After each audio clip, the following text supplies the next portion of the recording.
In total there have been more than 80,000 cases of COVID-19 in the world's most populous country, with a death toll of about 3,200. But in the former epicenter of the disease, Hubei province, new cases of the virus have dropped to negligible levels. So how did China contain the disease? And what can the rest of the world learn from their response? On the 23rd of January they acted by cutting off all transport links to Wuhan, trains, planes, everything was grounded. Then it turned into a situation where they were ordering people to stay inside their apartments.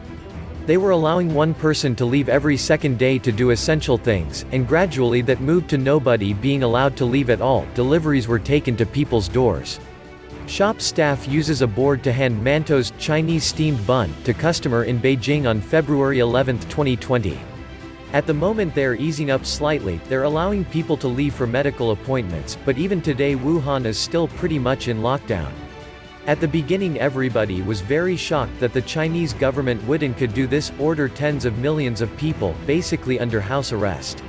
But that does seem to have proven effective.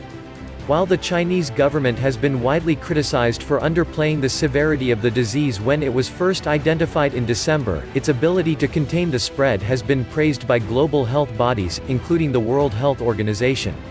Such draconian measures are difficult to enact in democratic countries, but the urgency of the Chinese response stands in stark contrast to the apathy demonstrated by other countries like the United Kingdom and America. But the spread of COVID-19 has also highlighted problems with censorship and misinformation in the world's most populous nation. The virus had been present in China for weeks before the country's leaders notified the World Health Organization. Chinese doctors who flagged the disease as a serious concern in early December were forced to retract their words and apologize.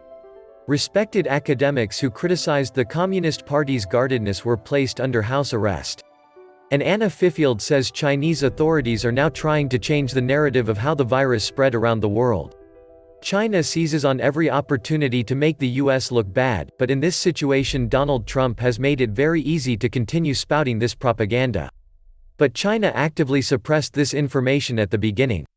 Scientifically we can see it stemmed from a market in Wuhan. Scientists say it seems to have originated in bats and then jumped to an intermediate carrier, and has then gone to humans. That's peer-reviewed information.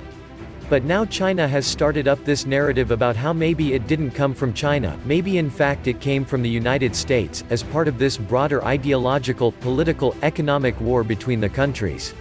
This is clearly fake news, clearly something China is trying to push to absolve itself of blame for the crisis, because I think they can see, across the world, there is going to be a lot of blowback against China.